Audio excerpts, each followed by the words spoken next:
We spread the blanket inside for a carpet and eat our dinner in there. We put all the other things handy at the back of the cabin.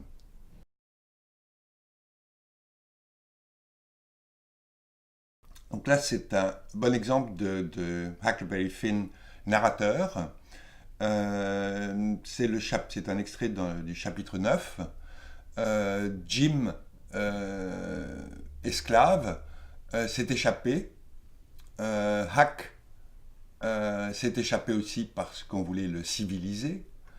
Et ils se retrouvent tous les deux par hasard sur une île au milieu du Mississippi et c'est là que Huck décide d'aider cet esclave à s'échapper. Et alors, dès le début, on se retrouve avec justement ce problème des temps verbaux, c'est-à-dire que we spread est peut-être soit un passé, soit un présent, and eat our dinner, c'est un présent. Et que donc il y a un mélange de temps verbaux, et que ça, il faut essayer d'en rendre compte en français, et on ne peut pas automatiquement le faire de la même façon que Mark Twain l'a fait.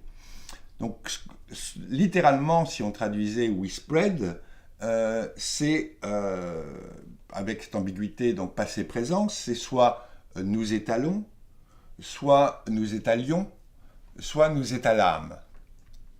Il est évident que nous étalâmes est interdit de toute façon. Il n'est pas possible qu'un petit garçon de 14 ans dise nous étalâmes. Mais la façon de rendre ce côté parler direct de ce garçon, c'est de remplacer le nous par on. Hein? C'est-à-dire, on étale, et puis and eat, on mange, tout simplement. Donc c'est ce mélange des temps que Mark Twain peut faire avec beaucoup plus de facilité en anglais que nous en français, puisque les règles anglaises sont tout aussi strictes, mais il est beaucoup plus facile d'en sortir parce que les gens ont l'habitude, surtout depuis Mark Twain d'ailleurs, les gens ont l'habitude d'accepter que quand on fait une faute en anglais, on dit que ce n'est pas correct. Quand on fait une faute en français, on vous dit c'est pas français. Donc il faut qu'on arrive à fournir un texte qui ne sera pas immédiatement considéré comme non français. Et donc pour cela, on peut utiliser, il y a différentes techniques. Bon, il y a le on par exemple, qui est tout à fait différent en anglais, puisqu'en anglais one est au contraire un registre très élevé.